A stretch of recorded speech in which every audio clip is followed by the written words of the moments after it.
Hello everybody and welcome back to an ESO News video with me, Sherman. Today the devs have released Welcome to 2017.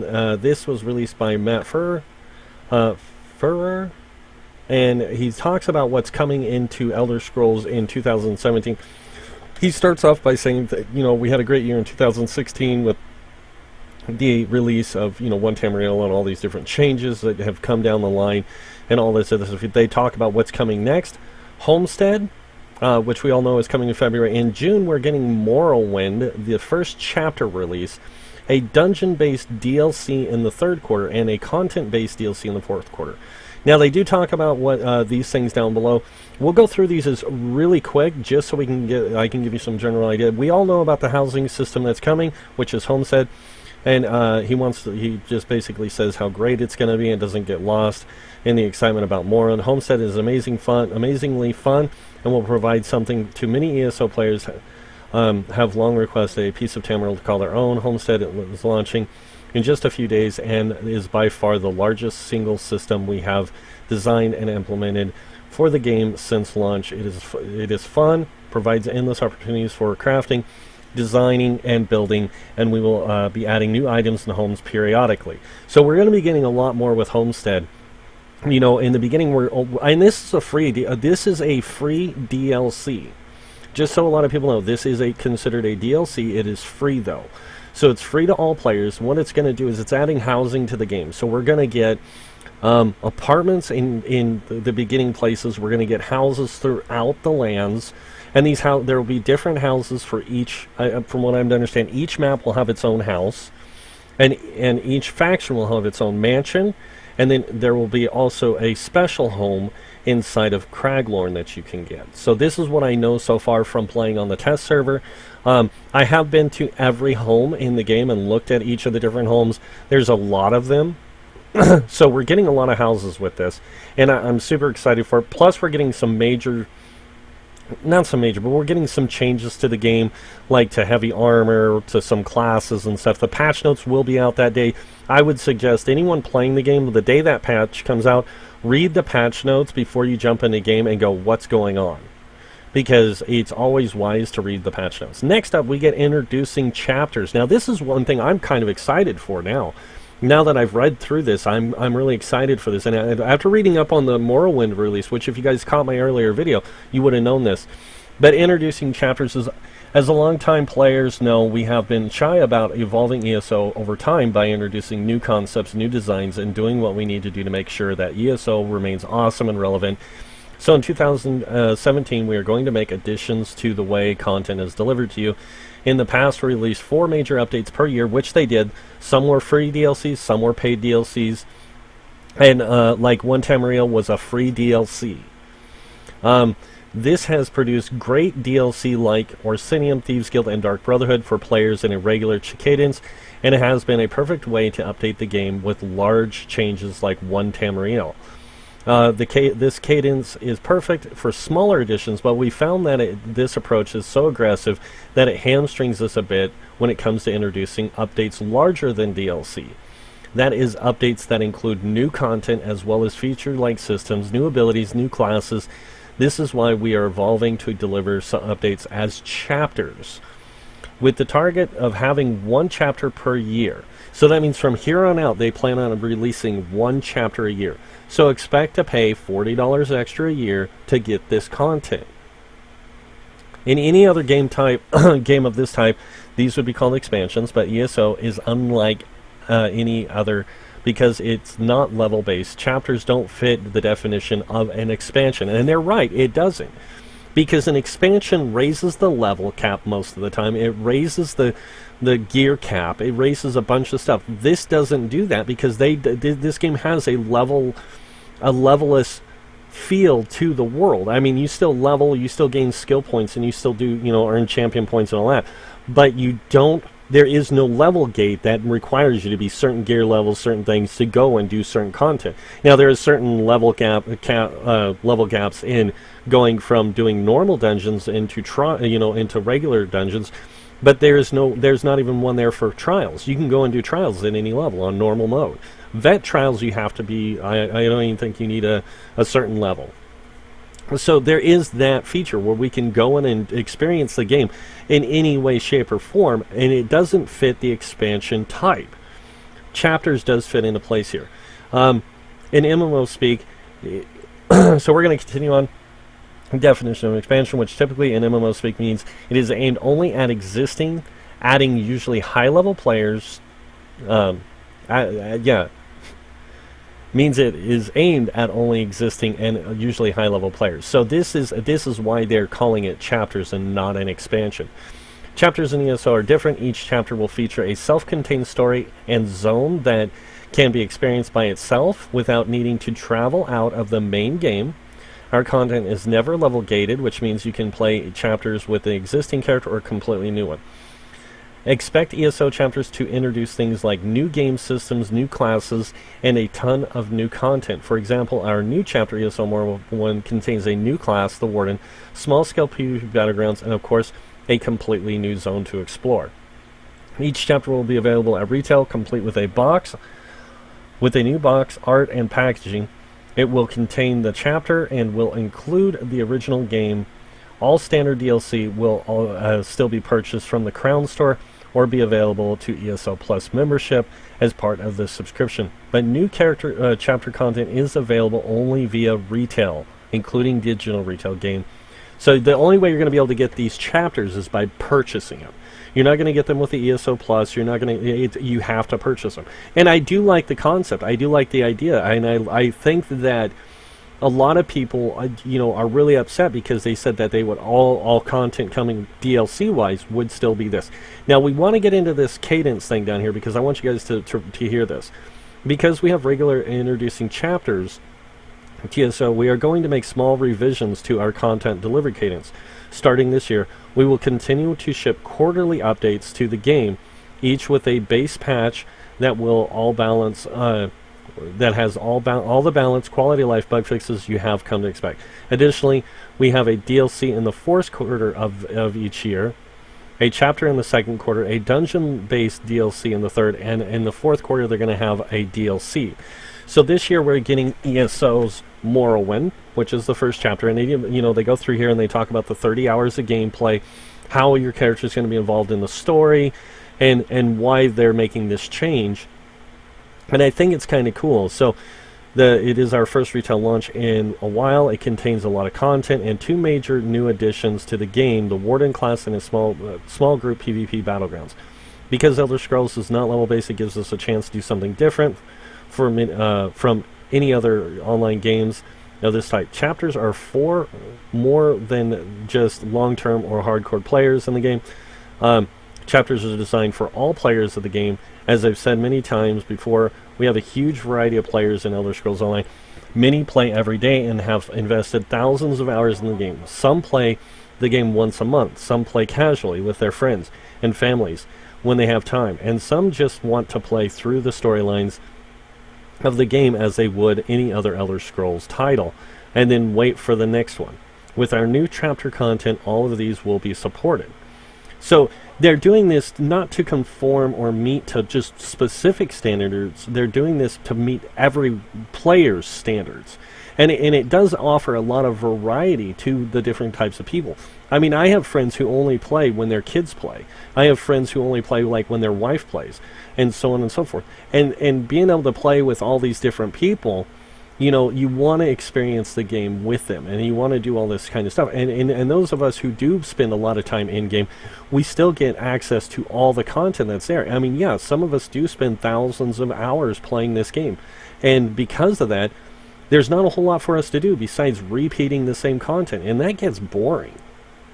So giving people the freedom to move on and do whatever they want, it kind of does that. And I kind of like this chapter experience.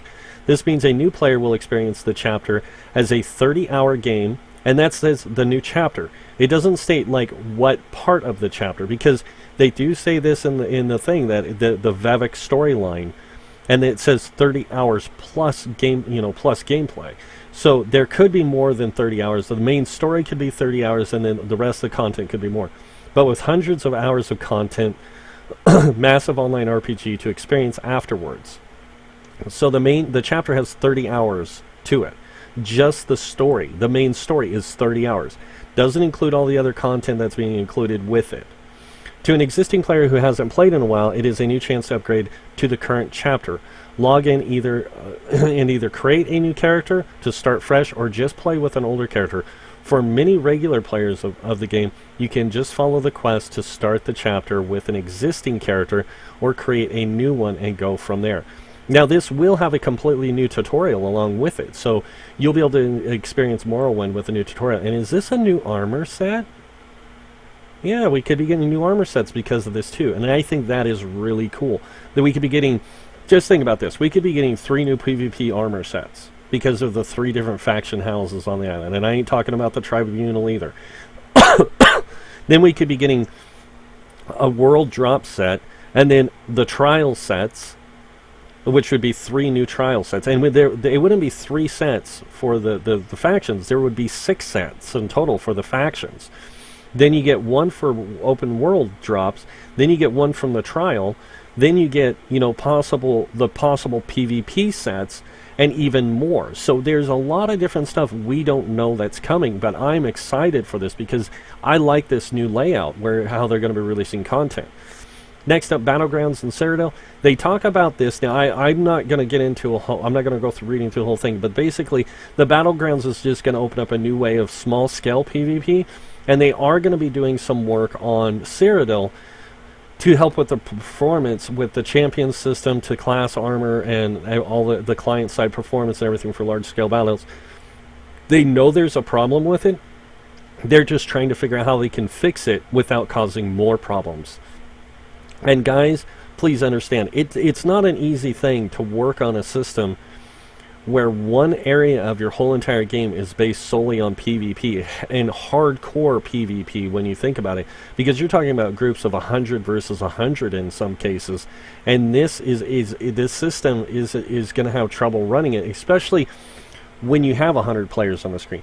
Now, I will admit, Guild Wars 2 fixed their issue by making it to where it just load people in a generic skin instead of showing them in their armor set. You got to think everyone's going to be wearing different types of armor, different colors, all that kind of stuff, and it's got to render all that in that big of a battle. So yeah, you're going to have some performance issues. No offense. And then you got to think about all the AOE effects, all the light, like all that, the lighting effects, all that kind of stuff is running, and it's a serious strain on a computer.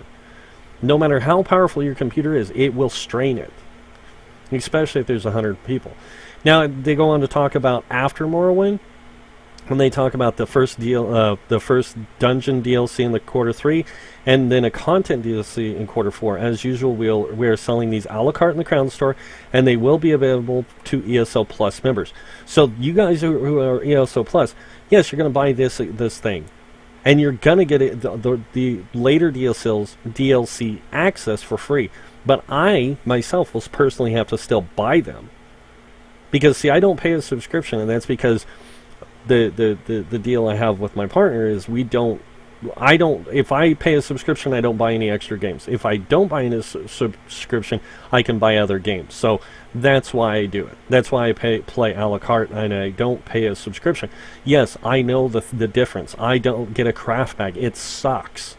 Yes, I know I don't get 10% more experience, but I don't care about that. It doesn't take long to level in the game anyways. The 1,500 crowns would be nice, but I'll spend $20 here and there to get some extra crowns. I mean, I've spent almost $200 on this game already, and most people I know have spent $366, and I'm going to be spending $40 here soon more to get Moral Win. So there's a different way that we all can play the game, and how we choose to play it is that. Now, each of the updates will have bug fixes, patch notes, patch full of bug fixes, quality of life updates, and balance changes. And we're still going to be getting the holiday events included with these things. So we're going to be getting this dungeon DLC shortly after the release of Moral Win, which I have a feeling this dungeon-based DLC will be Moral Win Dungeons, possibly. Or something along that lines. And then Q4 is a DLC, content DLC. This could be the DLC that brings us to the what is that, Dwarven? The Clockwork City. So there is a possibility we'll be getting all this stuff by the end of the year next year. So, I mean, quarter 4, that's around, the Life Festival. Quarter 3 is around, well, the quarter 4 could be in the Halloween time, or the new Life Festival. And then you have this one, the dungeon-based one, which will be coming out over the summer, towards the end of summer. So this is going to be a really cool one, because it's going to be, not so much open world. I mean, we got the first, June 6th is the beginning of summer for most children. Most people are, getting out of college, or like their summer break is around that time. So this is a great time to get people back into the game to play, is that Morrowind, because then they'll have a lot of content to play through. Then when school starts back up, or they got to go back to college or whatever, because I know when my kids get out of school, I don't play as much as I normally do. In fact, I do play, but I play with them. I play games with them most of the time. But at that time, this will be a great time for people, to, like, when school starts back up and everything, to have their dungeons to do instead of on the weekends, instead of trying to play that content. They'll be able to play the new dungeon DLC. And then you wait until after, around Christmas time, and you're going to get that new content again. That'll give them something to do all the way up until the release of the first content drop at the beginning of the year. So you get these 3 releases. Now, this DLC could come out in the middle of summer, because quarter 3 is in, I think it's like July, August, somewhere around there. And then quarter 4 is September, October, November, December. It's the last 4 months. So that's what you're looking for there. This is going to come out somewhere in that time. This is going to come out in that other time. Now, we are getting the one in June 4th, so I would expect that the dungeon-based DLC will come shortly after, like within within that time frame up until August. By August, we're going to get this new DLC. And this is, like I said, this is a great way for them to release release content to us, because we don't know if every DLC is going to be a paid one. I have a feeling that there's going to be 2 paid ones every year and 1 non-paid, and then the paid chapter. And have you looked at the map lately, how the land is set up? I mean, we have a good chance of getting 5 more chapters after this. We have the one for the High Elves Island, then you have the Black Marsh, then you have that other area north of, or south of Alakir, and then you have the area around Skyrim still that have not opened up to bigger maps. And then there is another area that isn't opened up either, and that's the one next to Reaper's March. So we could be getting those as chapters, giving us bigger maps to explore, along with the island for the High Elves. And the High Elf Island I would love to go to and explore. All these different areas. And we still haven't, they still haven't even said if we're going to be able to go to Alkavari or any of those regions later on, if they might add those as content drops later down the road. So there's a lot of content that we still have that could come to this game, and it's going to be pretty amazing. And if you guys don't know what this is the update. This is for the new expansion right here, and that's the meteor that we got to stop before it hits Vardenfell. So I'm stoked. I'm sorry, guys. I'm just stoked for this. I'm stoked for this. I'm more excited for this than I am just the expansion itself. I mean, the expansion is exciting, but this is cool. The fact that they're bringing a new way of releasing content, and they've got it now set in stone right here in front of us, saying, hey, this is how we want to do things, and the reason why. And it does give detail and good explanation of why they're doing the chapter thing, why they're doing the new content cadence the way they are, why they're releasing, what this chapter is going to include, what the Battlegrounds and Cyrodiil are going to be getting improved, what Morrowind, after Morrowind, what we're getting. We're getting a new dungeon-based DLC. So this is going to be another $15 DLC, I'm guessing, with new content. And I hope the new dungeon DLC offers some good dungeons, because playing through the dungeons we have now get old really fast, especially when you've done Vault of Madness so much that your eyeballs are just want to pop out of your head. But I have to say this to Matt. Thank you for this letter. This is a great concept. I'm glad that you guys are doing it. I can't wait for you guys to fully introduce it, and it's gonna be amazing, guys. So unfortunately, that does bring us to the end of this video. I hope you guys did enjoy it. If you guys did, please hit that like button. It'd be greatly appreciated. If you guys want to see more videos by me, you can hit that subscribe button. That is up to you. But other than that, have a nice day, and I will see you all later. Bye.